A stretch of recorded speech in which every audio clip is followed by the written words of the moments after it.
Up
no mountains, we ain't giving up no tree, we ain't giving up no river that belongs to we. Not one blue sake, not one rice grain, not one courage, not a blade of grass. This land is all I know. We gonna make it somehow. We will bend like a bow and never break. Our fathers came here, and they lived and died here, and we ain't moving nowhere, big mistake. Cause we ain't giving up no mountain, we ain't giving up no tree, we ain't giving up no river that belongs to we. Not one blue sake, not one rice grain, not one rice, not a bit of grass. This land is all I know. We gonna make it somehow.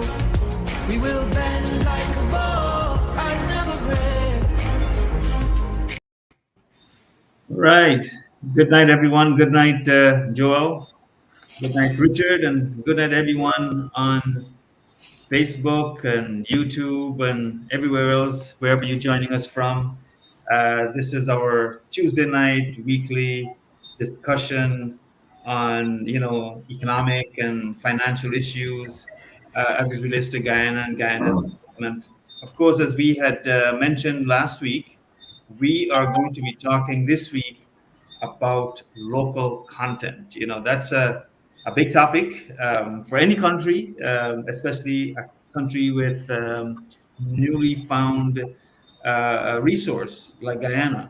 Of course, we've had resources since back then, way back. But and we've had some local content at that time, and I think looking at the dynamics of today and oil and energy and everything else, and the level of investment and activities, economic activities around oil, it is incumbent that any country ensure that they put in place systems that will protect their local citizen, and it's a great insulator, of course, for the Dutch disease, which we discussed last week. If your people are not up and running and they're not skilled and they're not in the right professions, then after that resource is dried up, then that you're left with nothing else but a dried well. So that's what we're talking about tonight. Of course, we want to thank Channel 28, TVG, who will be rebroadcasting this on their television station every Wednesday, I believe, at 8 p.m. So those of you who are watching and who are sharing it right now, I hope you're sharing it on Facebook and wherever else you can. Those who are not online and who are looking at television more often will be able to see this on Channel 28. So that's a that's a warm welcome, to the whole structure that we're building here, the conversation that we're building about economics and Guyana's development. Of course, today we have a special guest with us. I'm quite sure he'll be here more often than he believes he want to be. Richard Rambaran, an economist, executive director of the Guyana, the Georgetown Chamber of Commerce and Industry, and a commentator on various financial and macroeconomic issues in Guyana. And he plays a leading role in the conversation and some of the policy making that we're seeing unfolding in Guyana today.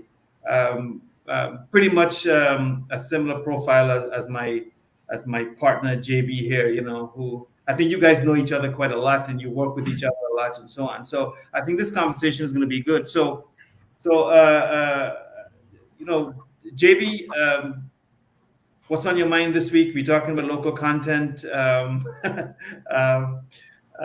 you might want to welcome your good friend Richard here.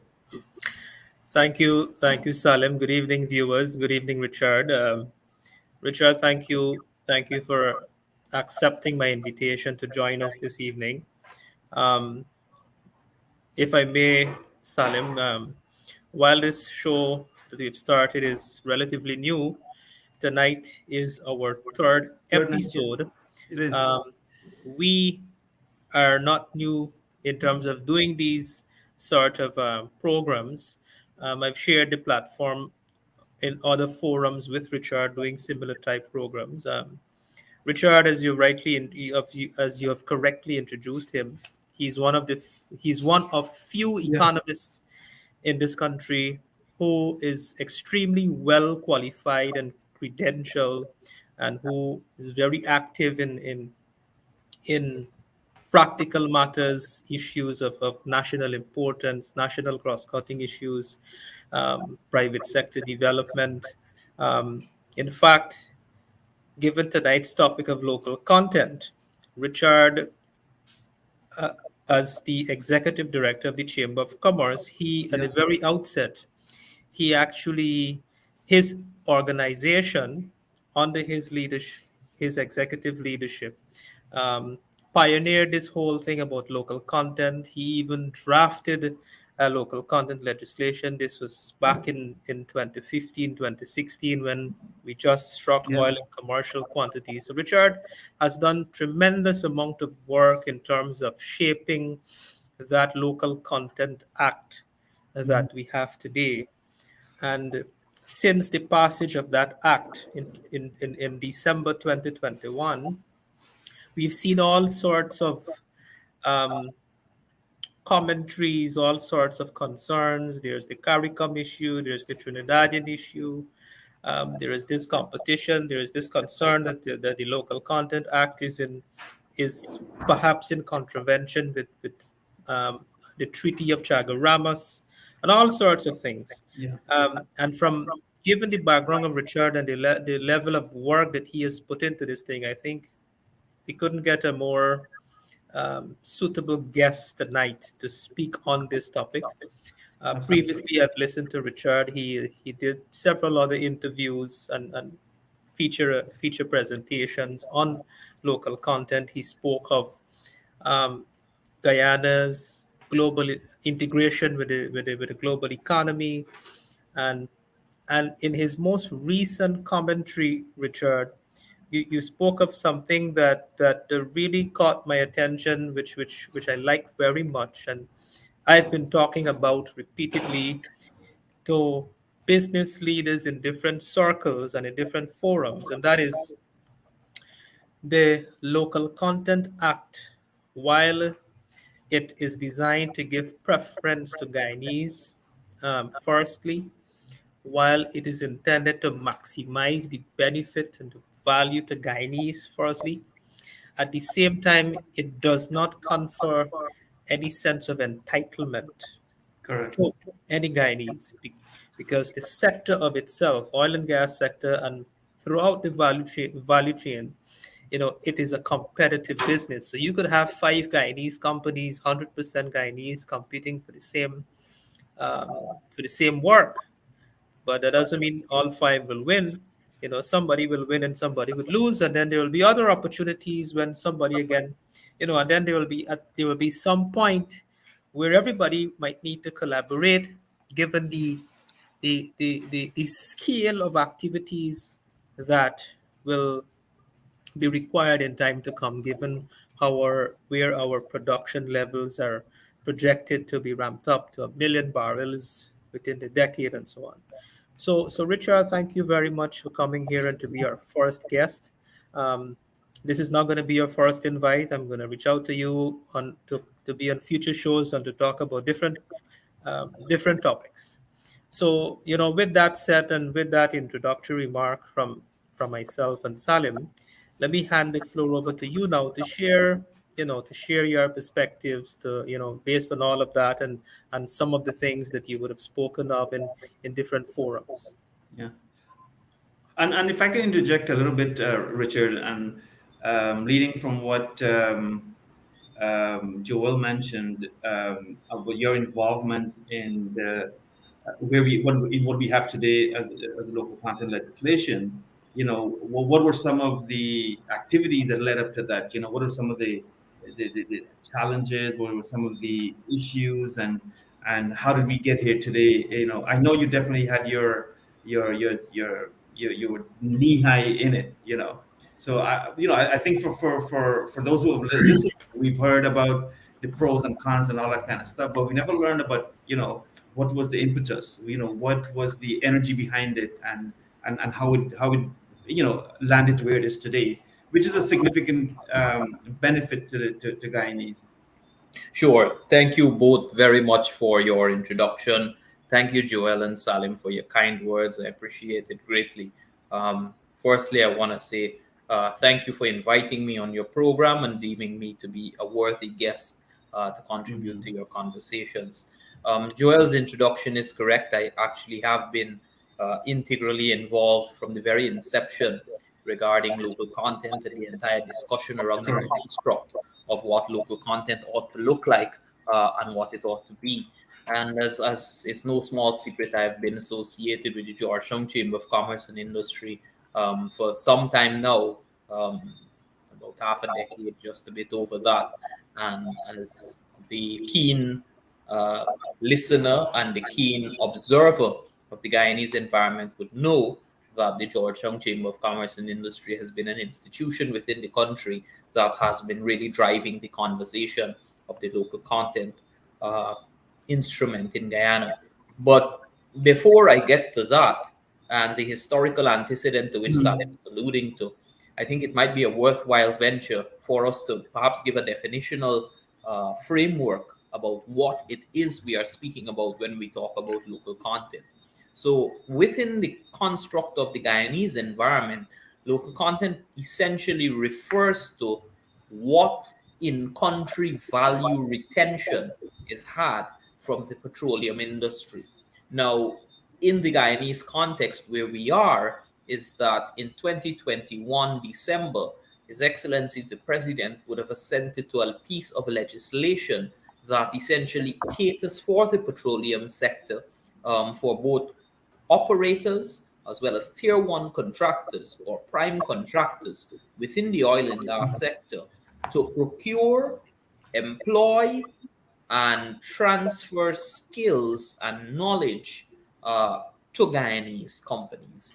And within a quick or synopsis of what the legislation is all about that you would have assented to, it refers to how much value from the petroleum sector we can retain in the country, whether it be through the procurement or through the employment from the petroleum sector. So that is essentially, in a succinct form, what local content as an instrument is intended to do. So that is just a prefatory remark on what it is that local content is intended to do. Now, let me perhaps answer pointedly what Salim would have asked, which is regarding the historical antecedent of this all. Now, I entered the private sector subsequent to the discovery I re-entered the private sector subsequent to the discovery of the petroleum reserves, which would have been found in May 2015. Um, as someone who was living outside of Guyana for that period, I would have, of course, been observing keenly what was happening. And of course, I was away studying my first master's degree during that period, and came back to the country and realized that obviously there were a number of occurrences or developments that would have been happening, and Guyanese industry and Guyanese employees or laborers would not, or essentially skilled personnel, would not have been involved at that time. So I worked prior to my post at the Chamber of Commerce. I worked at the Finance Ministry and was actually integrally involved in a number of issues on public financial matters, public financial management, the essentially the Natural Resources Fund, and a number of other very important macroeconomic developments at the time. I would have, of course, taken up the post as executive director of Georgetown Chamber of Commerce and Industry, and this would have been at the time when now Minister Deodat Indar would have been the president of the chamber. So having a look at what obtained in the economic environment and within the macro construct, we would have come to a recognition that this value chain that is happening within Guyana, there is a significant quantum of benefits that ought to be accrued to Guyanese. And the recognition that we would have given at that point is that in spite of the fact that a significant quantum of benefits ought to be accrued, this was not the case. And we would have actually heard stories at that point in time about persons actually supplying the offshore vessels and the offshore production operation from neighboring Trinidad, essentially very basic goods that could have been provided by Guyanese, for example, water, other elementary things that Storage. provided, storage, warehousing, and the most meager, if you want to put it in that way, most meager of value, quote unquote, to the productive process of producing oil, or ensuring that we extract these hydrocarbons, would have been outside of Guyana. And through discussions, through outward missions and outbound missions, we began to realize that a significant amount of what needs to be done as not necessarily technical services, but support services to buttress the oil and gas industry and to ensure that there are significant support pillars for the growth of the oil and gas industry could have actually been provided from the private sector in Guyana. So during 2017, there would have been an outbound mission fielded to Newfoundland and Labrador, which is, of course, in Canada, from the Georgetown Chamber of Commerce and Industry. And we would have observed there what the developments were concomitant with the development of the oil and gas sector in Newfoundland. Now, when we hosted discussions with the folks from the Newfoundland and Labrador Industry Association, Oil and Gas Industry Association, as well as the Environmental Industry Association, NOIA and NIA, we would have realized that it is not a matter of happenstance by which this development occurred, but rather one of deliberate policy and regulation and legislation. And if one pays keen attention to actually what obtains within this the province of Newfoundland, you would realize that perhaps in parallel to us, they were an artisanal economy. They were an economy that was essentially a primary producer of commodities. They would have discovered hydrocarbons and subsequently proceeded along the development path of extraction. Now, with that being understood, we tried to further ascertain what it is that actually were the instruments that permitted this type of development for the transformation from an artisanal economy to one which is now a modern powerhouse. And I would want to say that that perhaps was the initial impetus in terms of understanding the level, the degree, and the quantum of value which can obtain to a local economy to essentially transform it from one that is a what we say in economic development, a backward economy, but essentially one of a low value production economy to one which is of a higher production value. Now, upon returning, and this is of course in 2017, one has to remember the particular economic context which we were in. And this is one where the then Minister of Finance, Winston Jordan, of course, was on his foray to adjust a number of fiscal policy instruments, and we were in a very uncertain macroeconomic environment without very clear direction. So, in spite of the fact that the Chamber of Commerce in Guyana has been the oldest and for some time the largest private sector umbrella organization, there was not an initial receptiveness to the idea. So we talk about a route of public advocacy and public agitation, quote unquote, if you will, of course, in a non-violent form, but public agitation to ensure that the message is brought not just from us, but also from regional persons. And it is for that reason that we would have fielded, for example, former Energy Minister Kevin Ramnarine from Trinidad and Tobago, from neighboring Trinidad. We would have brought in former Speaker of the National Assembly, Harry Ramkaran, to discuss both the petroleum experience as well as the legislative perspective in terms of introducing the local content legislation in Guyana. So, all of that being said, we eventually, during the year of 2018, witnessed a significant de-risking of the basin by a number of discoveries that were had in the exploration foray of ExxonMobil at that time.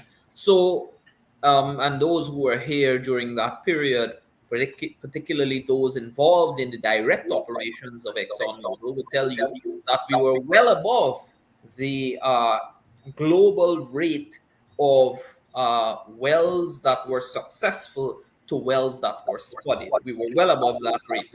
So within 2018, we had a significant de-risking of the basin. Now, as you can imagine, quite a lot has happened from 2018 to now. So permit me, if I can't remember the specific dates, etc., about these things, maybe it might be a worthwhile. I definitely think the background is very, very important. That's why I asked the question. Maybe it might be a worthwhile venture for us to look at the documentary on it, which might be something that we'll absolutely, definitely, yeah. But essentially from 2018 to 2020, what we had from government was 3 successive rounds of not just consultation, but the production and eventual adoption in February of 2020 or January of 2020 of a local content policy. So the Chamber of Commerce, but I just want to say tonight that I speak on behalf of myself as an economist and not necessarily as a representative of the Chamber of Commerce, but just someone commentating as someone been involved in the Chamber of Commerce. But the Chamber of Commerce, of course, has always been advocating that a local content policy must then be transformed into a local content legislation. So during that period, 2018 to 2020, we would have seen an iterative process where we eventually resulted in the adoption by the government in 2020 February of the local content policy. Now, that local content policy was one which it was in some ways different from what the GCCI and the other commentators within the particular discussion, the public discussion on local content would have been speaking about. Why? We have always argued and myself in particular, I've always argued that local content, what is very important and instrumental for local content, is that the litmus test for one, who is considered a Guyanese, and then secondly, what is considered as a Guyanese company, ought to be beyond um, just the fact that one is incorporated in Guyana. Now, we did not find that obtaining in the February 2020 local content policy, which was essentially the third draft of the local content policy adopted into legislation during that period. Um, and thus, we know what happened in March 2020. We had an election. COVID 19 came in Guyana. We had 5 months of the election debacle. Then in August 2020, we had a new administration. COVID 19, of course, continued its presence in Guyana. Now, from August 2020, we then were engaged by the government of Guyana. I think in March of 2021, we attended a plenary at the Arthur Young Convention Center. During that period of time, there was a circulation of a draft local content policy, which eventually transformed into a final piece of legislation in December of 2021, which is now what we see as being the local content legislation. Now, local content legislation, as it is in 2021, has a number of different instruments from the initial policy, which was in February 2020. And that is to say that the litmus test for a Guyanese company is different. um, the local content legislation now in Guyana is one which ring fences particular areas within the petroleum sector, within procurement of the petroleum sector for Guyanese industry. And it is also one which speaks more strongly to skills transfers and the procurement plans and penalties explicit for operations within this sector. Interestingly, also, where a differential lies between the February 2020 policy and the December 2021 piece of legislation is that there is no longer that role which the February 2020 policy had for CARICOM states or CARICOM member states, as opposed to what we see now in the December 2021 legislation. So this is where we are now, Salim and JB. And effectively, I just wanted to capture some of that Yes. historical antecedent by way of cursory or prefatory remarks. Yes, So, yeah. thank you. I think that was important for our listeners, and of course us to learn about the path that landed where we are today. JB, your thoughts Yeah, on that was very rich content there. yeah. I am happy that you went into some in that level of depth in the historic development of this whole local content following the discovery of oil in 2015. And if I may add to what to some of what you've mentioned, you spoke about two things that stood out to me. You spoke about the three draft policies by the previous administration, and you spoke about the type of the macroeconomic policy at the time, which from a private sector perspective, there was great uncertainty. There was no clarity, and hence private sector needs some. There is always uncertainty in the business environment, but for there to be confidence, the policy need to show a direction, need to point you into a direction, and the policy at Absolutely. the time pointed the private sector into no prosperous direction. And Richard and both myself and Richard, we have done in our own personal capacities and in our official capacities and in these private sector organizations have done many analyses to validate those arguments.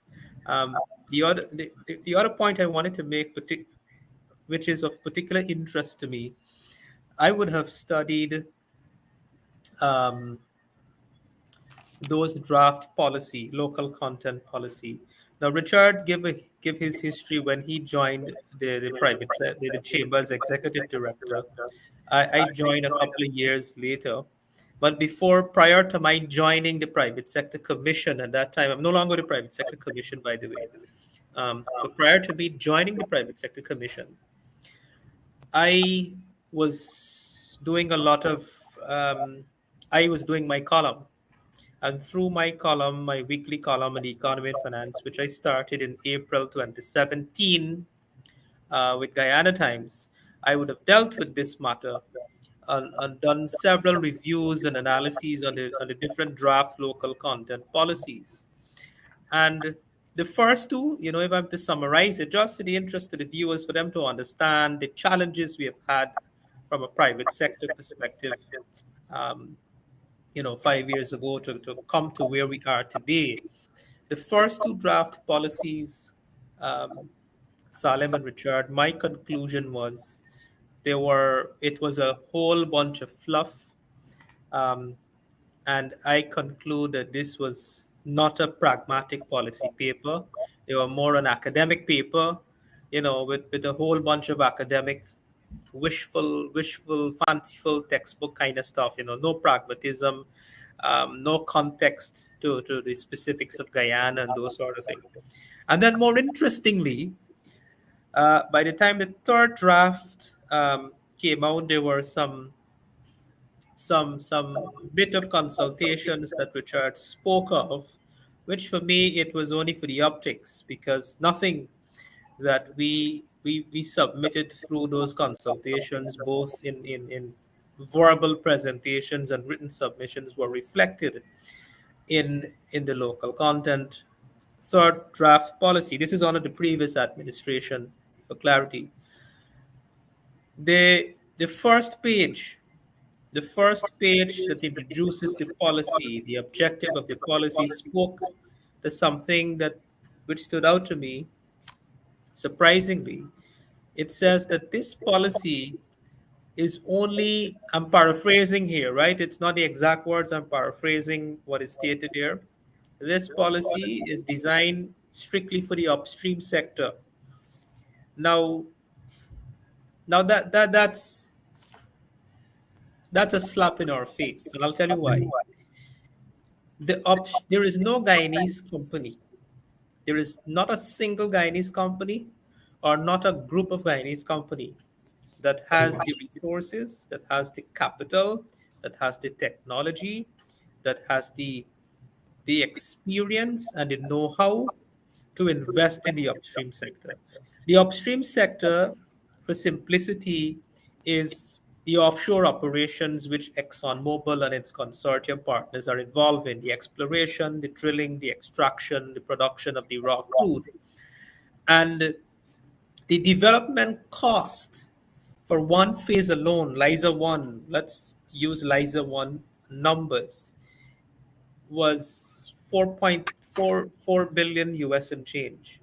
4 billion US and change is our pre-oil GDP was 4.3 billion US. So the development phase, the cost, the capital to develop one phase alone was equal to the entire GDP of this whole country, right? And if you take the total liquid assets in the banking sector, it is not even, it doesn't, it's less than 2 billion US, less than 2 billion US. So if you take all the money we have in the bank and say to the private sector, look, the whole of Guyana, you all go and set up a company and go and invest in the upstream sector. We ain't got enough money to do it, right? Yeah. So it's absolutely nonsensical, you know. And the way a lot of people see it and the way I see it is as though the administration, then its thinking was that they were not really interested in having any local content policy. They were not interested in maximizing the benefits and the value to the people of this Yeah. country. I think that that's a case of their litany of competence or just a plain old typo is a typo error. How could you go upstream and compete with the, like you said, billions of dollars? Right. And you could do, we have all, I still have all the work I did. Richard has his. If you take all this, our submissions, and you put it alongside in a tabular format and compare it with the third draft petroleum, you would see absolutely nothing that we submitted is in there. Mhm. Fast forward to, post 2020, the new administration took over. They took local content a bit, way much more serious than any other government. Yeah, And if you do the same exercise, take our same written submissions and you put it alongside that legislate with that legislation, now policy to legislation, you would see a reflection of a lot of the things we submitted, yeah, right? Um, and so now we're at the point of implementation. So we've gone through the hurdle of getting the government of the day to implement the local content legislation, to put in place the legal framework. That has been done.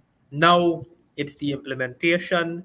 Now it's for that policy, that legislation to work for yeah. us.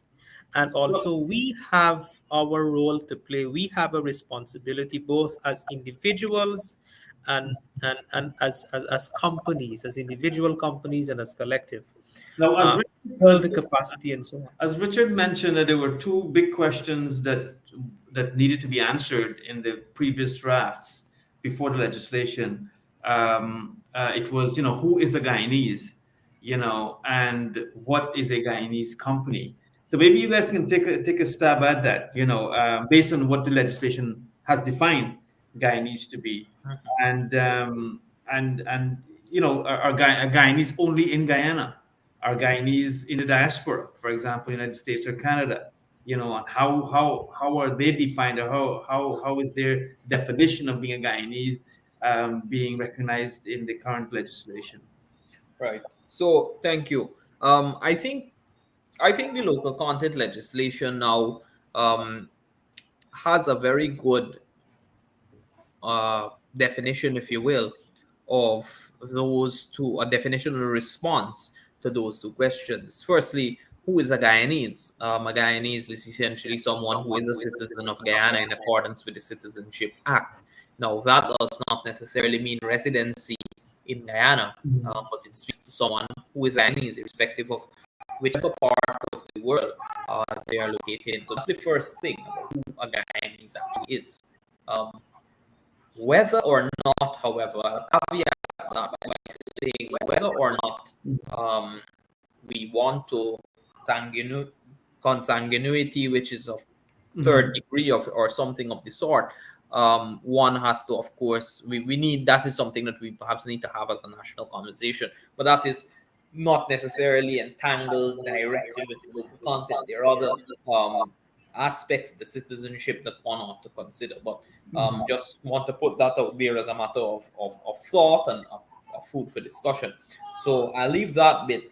And then the second, of course, is Just a what quick question constitutes. on that. If was born in the United States to Guyanese parents, are they considered Guyanese? Well, who is a Guyanese is all dependent upon which passport they are holding, whichever country it is that they have Mhm. citizenship for. So I could be born to Guyanese parents and I'm entitled to be a Guyanese citizen, but I never take it up.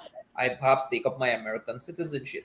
And of course, Guyana, as you know, is a country that's very open in terms of its ability, your ability to hold dual citizenship, etc. So nothing precludes someone who has been birthed to parents of Guyanese lineage to apply for Guyanese citizenship and obtain Guyanese Right. citizenship. So it is necessarily about what you hold, if you are the holder of a Guyanese citizenship, and we are very liberal in Guyana with who it is that we consider to be a Guyanese citizen. So that is just on the point of who is a Guyanese, but more importantly, how one obtains citizenship of Guyanese, uh, of Guyanese nature. Now that is one. Secondly, what is a Guyanese company? And this is where Joel alludes to about what the work has been previously. And for me, this is something that I have particularly always emphasized. A Guyanese company cannot be one that is solely incorporated in Guyana. And this, for me, is the mistake that all three drafts of the local content policy prior to February 2020 would have made. So the first draft, which would have been perhaps in 2017, September thereabouts, I think, or subsequently. But the three drafts that went from 2017 all the way to 2020 February, that is where for me the weakness lay, because how a Guyanese company is defined, and the litmus test for a Guyanese company ought not to rest solely on one dimension. It's not a unidimensional structure. It is one where necessarily one has to examine whether this company is employing Guyanese, whether the company is controlled in its decisions by Guyanese. Essentially, who controls the operations and essentially is the directive of the where the directive of the company comes from. Additionally, uh, how much does the company utilize local materials or local skilled personnel, etc. All of that essentially forms the ethos of what a Guyanese company is. I think if one checks the previous, if you have a look at the previous public drafts of what the Georgetown Chamber of Commerce and Industry, for example, would have put forward, you would have seen that we would have had in those drafts a couple of other dimensions. For example, board meetings to be held in Guyana and such the like.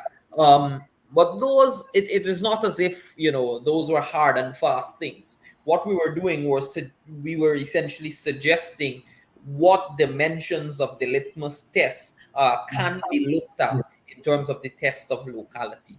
So that is the response. Of course, now we have a regime which defines a Guyanese as one who is the holder of the Guyanese citizenship in accordance with the Citizenship Act, and then a Guyanese company, one which is 51% controlled by a Guyanese citizen or a Guyanese company, then 75% of senior management being Guyanese citizens, and then 90% of the workforce of that company being Guyanese. So if I'm to answer whether I'm content with that definition, I would say that I'm content.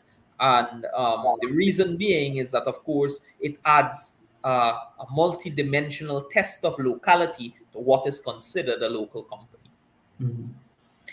Richard, if I'm to ask you a question now to tap on your emotion, having worked and fought ardently for the last 5+ years for local content, then local content legislation. How do you feel when another country within the region comes and say, after you've succeeded, your work and your hard work paid off, your effort and everything paid off, then somebody just wake up and said, hey, we're going to challenge this thing, there is contravention of some treaties and so on. How Yeah. what was your reaction and feeling when that happened, given Well, your ardent work and you fought for this thing personally and professionally? Blood, sweat, and tears, as they say. yeah. So maybe I would want to separate out what I feel personally, and then what my opinion is, if there is space, of course, to proffer that. Um, in the first instance, and for those who know me would know that I am someone who is essentially a nationalist. I love Guyana.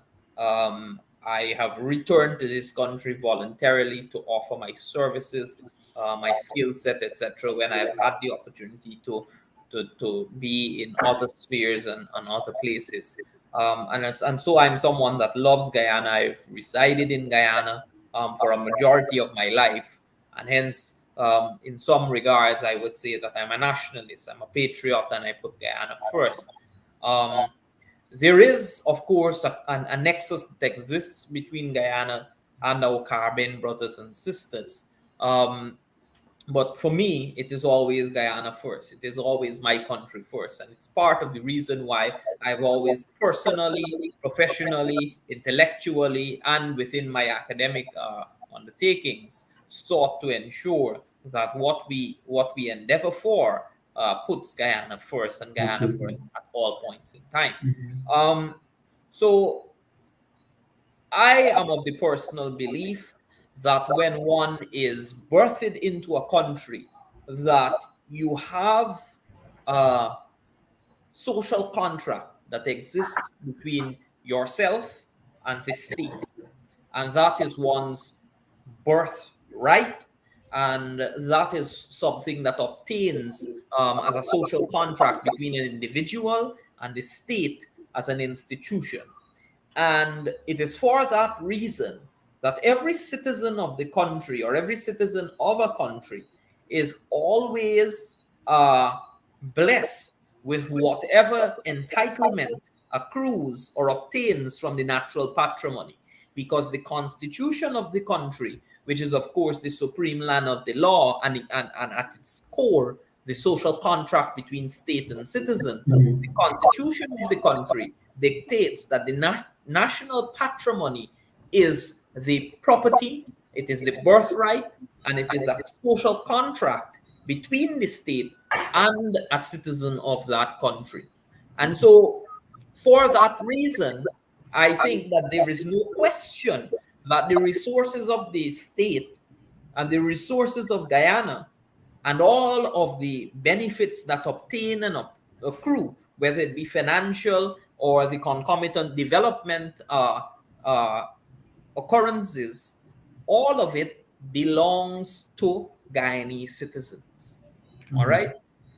Whatever we enter into, subsidiary or subsequent to the Constitution and everything that flows thereafter, whether it be treaty, whether it be some extension of some accord that manifests itself in international law, all of that remains subservient to the Constitution that sets up an instrument between the citizen and the state on what it is that Guyanese ought to benefit from.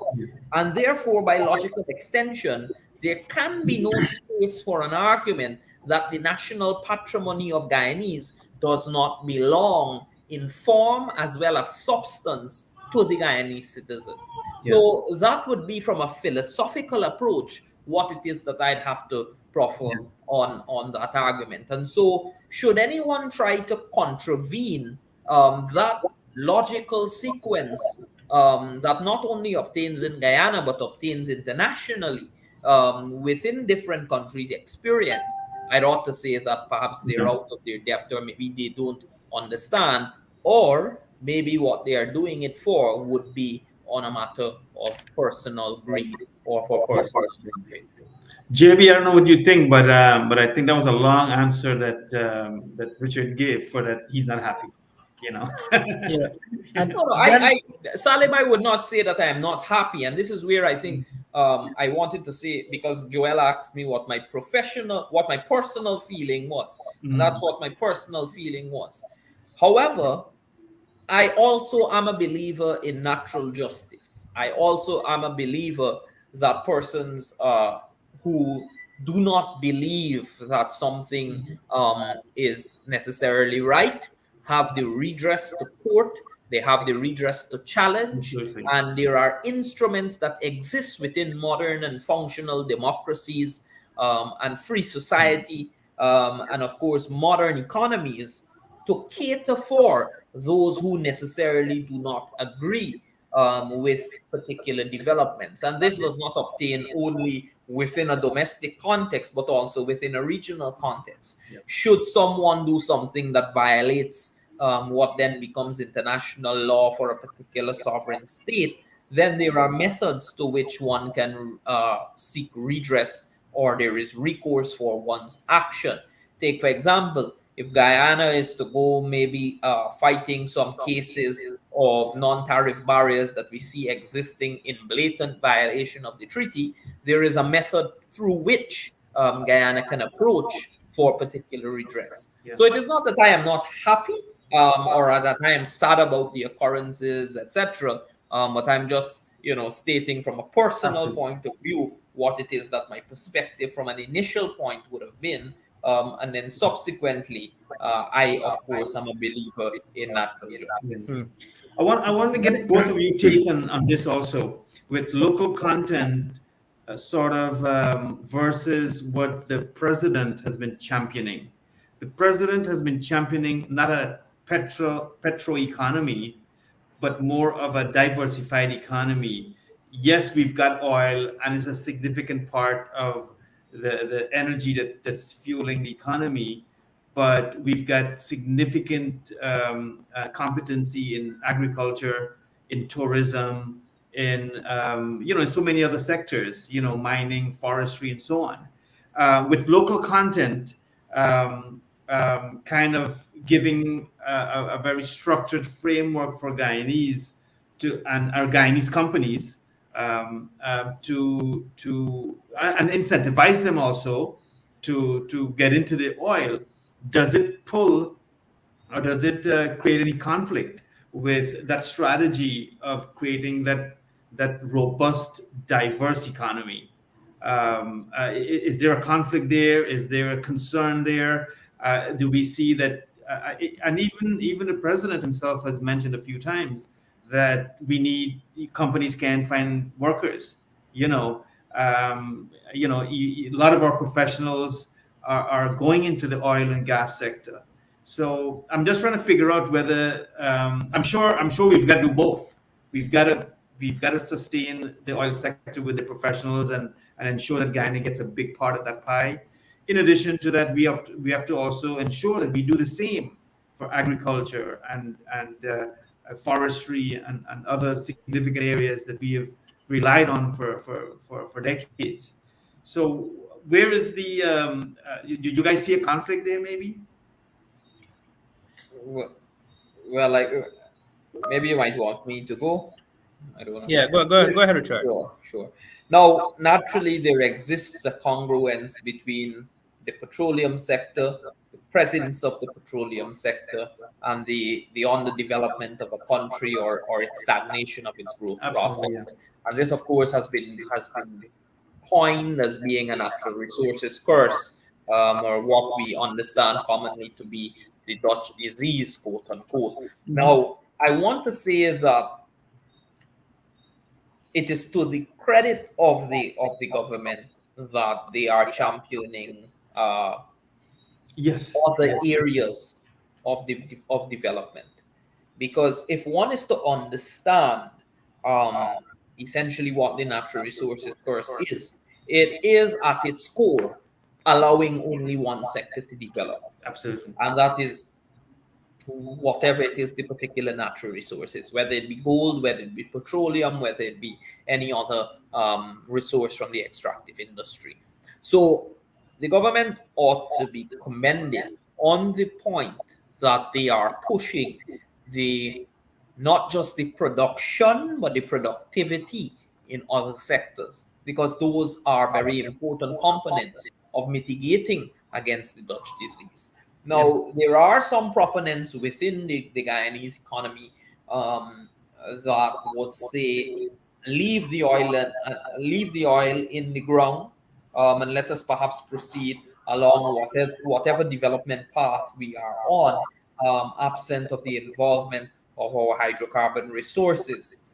This, for me, is a nonsensical view, and I can enter into that discussion as we proceed. But I want to say pointedly that it is to the commendation of the administration that they are focusing on the production and the productivity of other sectors, non-oil and gas sectors, because as we are aware, a couple of things. One, the oil and gas sector is a capital intensive sector and it is not a labor intensive sector. It is for that reason that tremendous employment will come not necessarily from the direct employment from the oil and gas sector, but the other sectors that are Correct. in And that's key. the support of the oil and gas sector.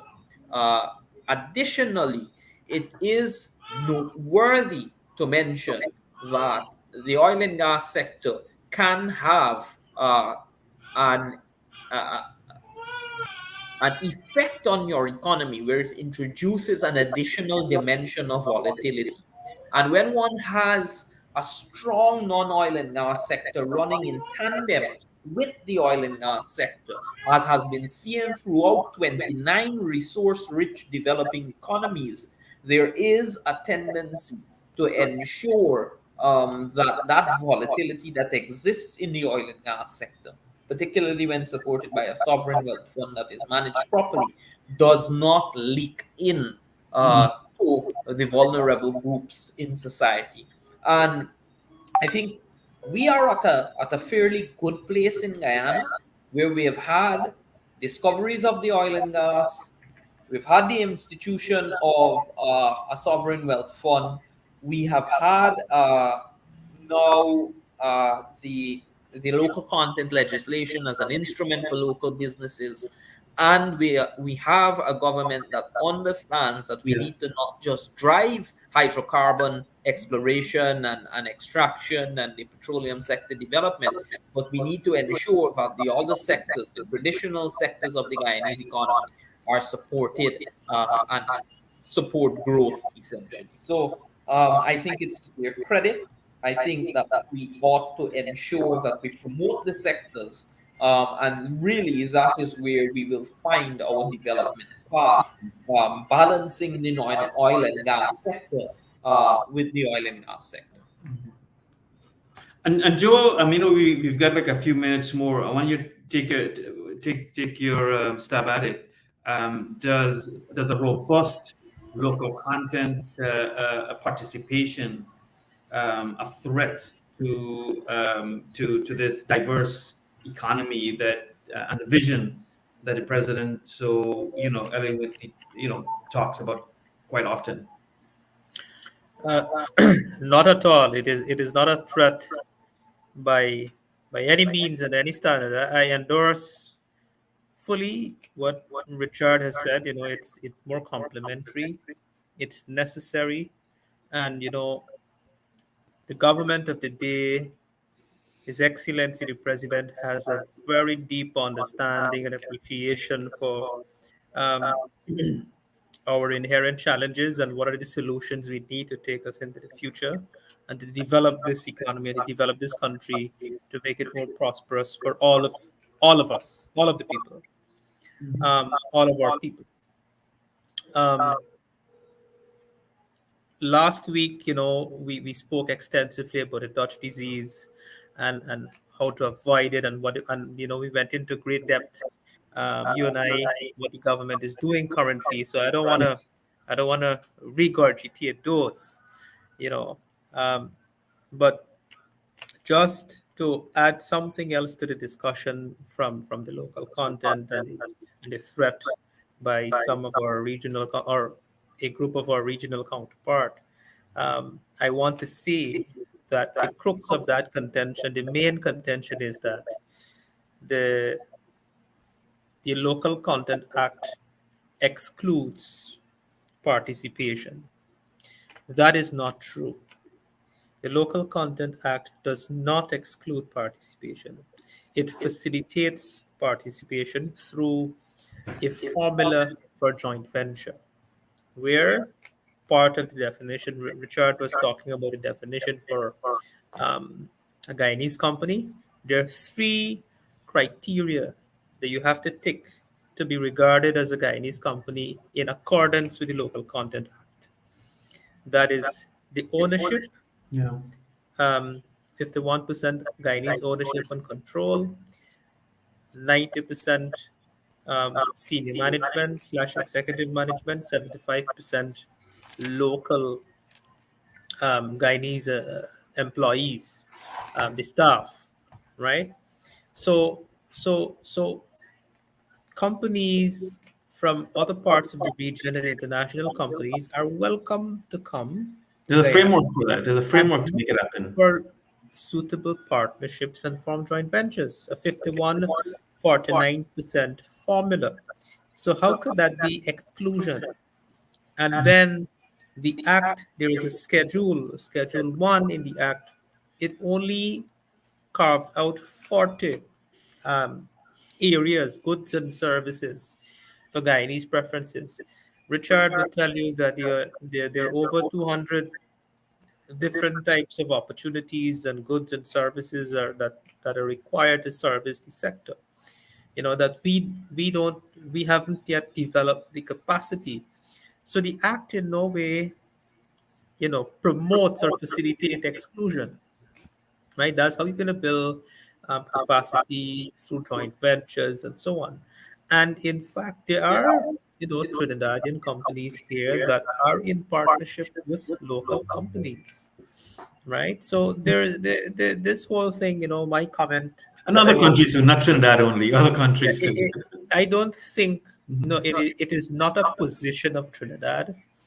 Uh, it cannot be a position of Trinidad because there is a certain group in the Trinidad private sector who respects and who are genuine to work with Guyanese, with their Guyanese counterpart. And there is a small group of Trinidadians who historically have been arrogant and they're still arrogant and they think they have this sense of entitlement and they just want to bulldoze their way without any regard and respect for us. Yeah. So that's not how you're gonna have regional integration and regional prosperity. There has to be mutual respect. You need to respect our laws, and you need to work within the framework that exists, Yeah. right? So that is it's now 3 minutes Yeah. past Yeah. o'clock. We've been. Date. So let's wrap up now. I'll ask Richard to give his closing remarks. Sum up um, what Mhm. you've said tonight. What do you have to say to your Trinidadian counterparts in the context of tonight's discussion? And based on the name of this show, What's part in of it this, for you? what's in it for you? What does it mean? What does this Yeah. local content mean for the average Guyanese and for the Yeah. average Yep. Guyanese company? Your closing remark. Right. Okay. All right. Thank you. Um, well, I was just getting warmed up, but I'm sorry. I'm sad to say that we have to end the program.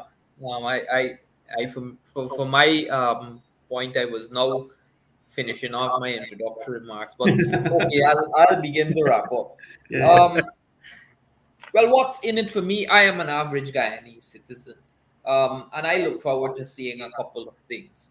I look forward, of course, to seeing the benefits within the public sphere.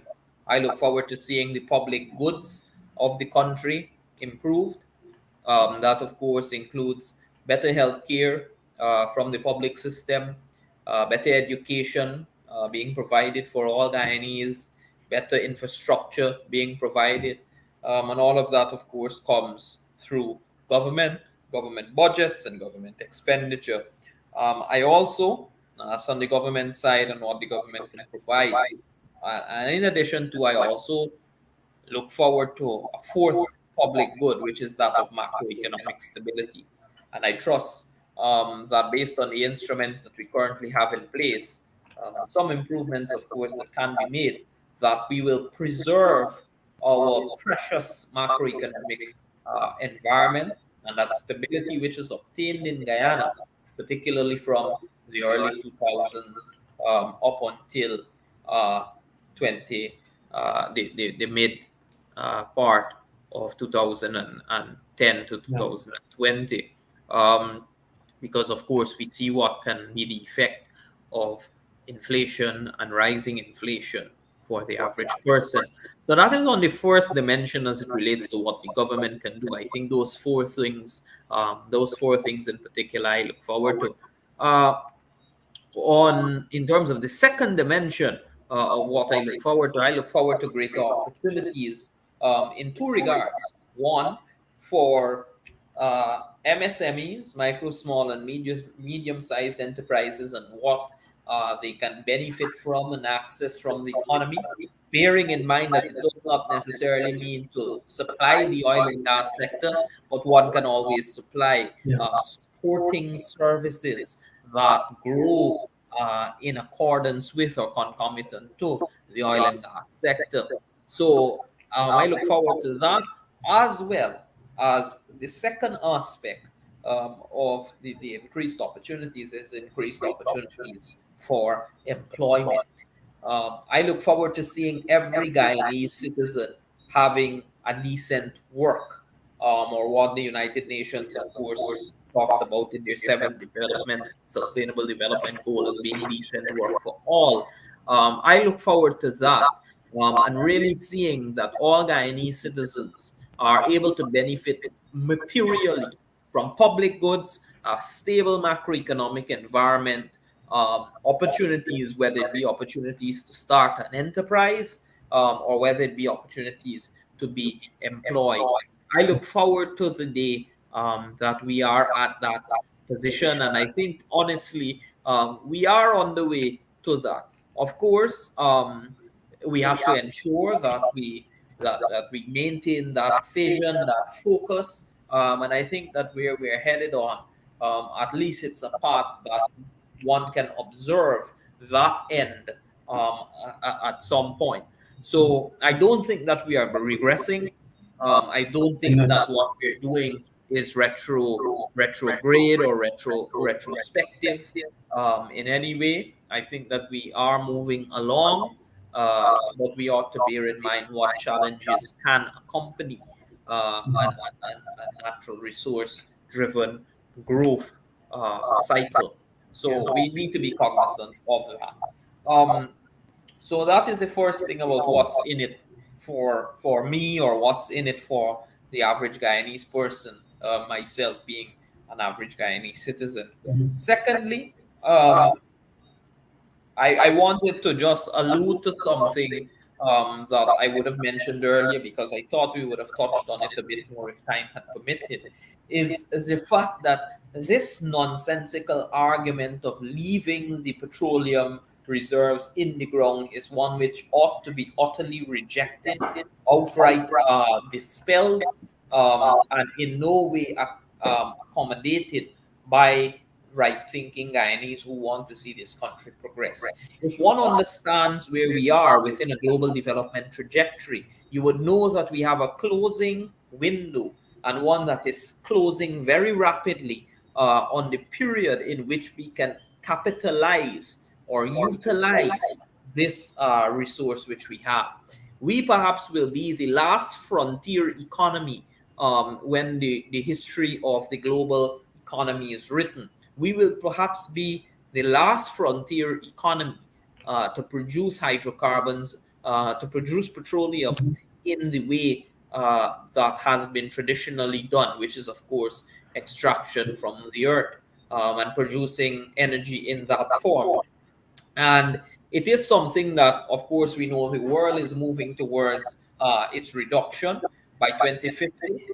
But given where we are as a country in terms of our carbon capture, and the fact that we are a net carbon sink, and a net sequester of carbon, I think that we are in a good position to make a strong argument within the international arena that, come what may, in that matrix of energy, that Guyana ought to remain one of the providers of fossil fuel, because that energy mix that is being discussed for 2050, or the world moving towards net zero by 2050, does not exclude the producer of fossil fuel.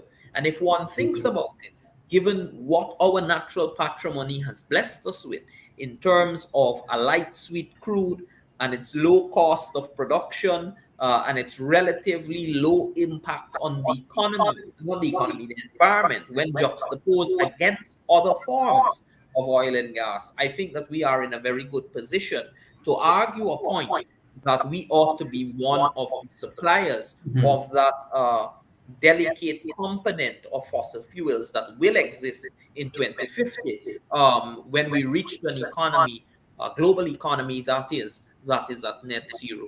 So I don't think that this nonsensical argument of leaving it in the ground ought to be in any way accommodated. It ought to be rejected for what it is, which is outright rubbish. I think that those that are proponents of that argument have no understanding of what the international developments obtain, have, what impact it has on the local economy, and what it is that Guyana ought to do. So that Yeah. is the second bit I want to talk about in wrapping up. Well, Thirdly, I want to echo the sentiments of what Joel would have mentioned as it relates to the entire CARICOM discussion. And maybe that is something that we ought to come back here and examine in its fullness, is that CARICOM provides for the development uh, component, the economic development component of states in the region. And it is something that we ought not to run away with. Now, if we want to take it down the road of a legal argument, for example, and I won't get into detail on it because obviously I'm not learned in the field of law, but if we want to take it down that road, there are other countries that have applied policy or regulation to protect infant or nascent industries within our regional trading bloc, the CSME. And under the prescription of law, legislation, regulation, as well as policy, all are viewed as being on the same level. All are viewed as being protectionist in nature. And thus, any discussion that we have to have moving forward about a modern CSME and one that is not 1975 or 2001, but one that is 2022 and caters and considers for countries the protection of their particular industries that may be, for example, the natural patrimony of the citizens of that country, ought to necessarily consider some instrument for promotion of domestic industry. We cannot have a situation where a country's national patrimony cannot be materially benefited from by the citizens of that country.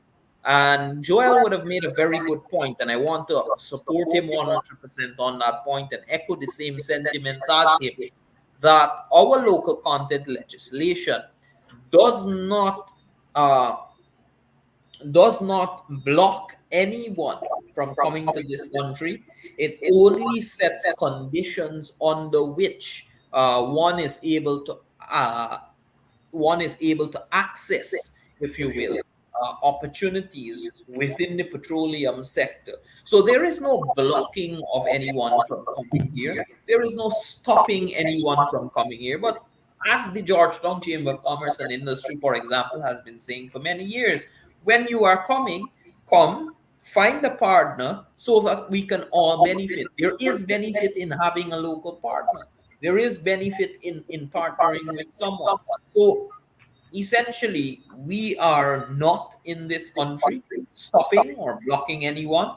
We are not telling anyone that they can't come, but we are saying that when you come, partner with Guyanese, and it does not stop anyone from participating in the petroleum sector either. You can participate in the petroleum sector. There are more than 200 areas within which services need to be provided in the petroleum sector. Only 40 have been partially carved out, if you will, for Guyanese. And even where there is a 100% carve out for Guyanese companies, there still is a mechanism through which another company can participate, or a foreigner or a non-Guyanese can participate, which is, of course, through partnership. Yeah, Richard, There is we've no really gone way ahead of our time, 15 minutes ahead, and we really apologize. Hey, you got to come back to this show. I know you've got tremendous wealth and knowledge and insight into the sector, as well as Definitely. quite a We few need other to sectors. definitely do a part two. Yeah, we definitely could do a part two of this, because this is going to be something that will be discussed, I think, forever for the next, 10, 15, 20 years.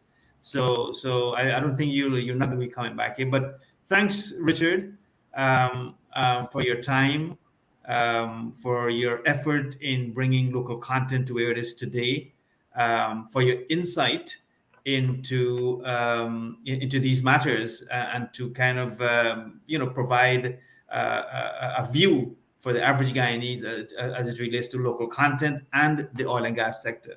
And of course, we haven't touched you yet on the other sectors in our economy. So you're definitely going to be here again, Joel. Again, thanks. This was a pretty good show, and I think we will continue this. We apologize for going over again. We have a guest who is extremely resourceful, and you need time, of course, to get these things out in the public. With that, I want to say thanks again and good night, and reminding you that we'll be on TVG every Wednesday night at 8 p.m. So in case you miss this live, you can always get it there. So thank you Slight again. correction, Salim. It's 8:30 p.m. 8:30 p.m. Okay, great. All right, well, thanks again and good night, guys. Good night, everyone. Thanks, Richard. Thank you for We having ain't me. giving up no tree. We ain't giving up no river that belongs to we. Not one blue sake, not one rice grain, not one karage, not a blade of grass. This land is all I know. We gonna make it somehow. We will bend like a bow and never break. Our fathers came here, and they lived and died here, and we ain't moving nowhere. Big mistake, 'cause we ain't giving up no mountain. We ain't giving up no tree. We ain't giving up no river that belongs to we. Not one blue sake, not one rice grain, not one rice, not a blade of grass. This land is all I know. We gonna make it somehow. We will bend like a bow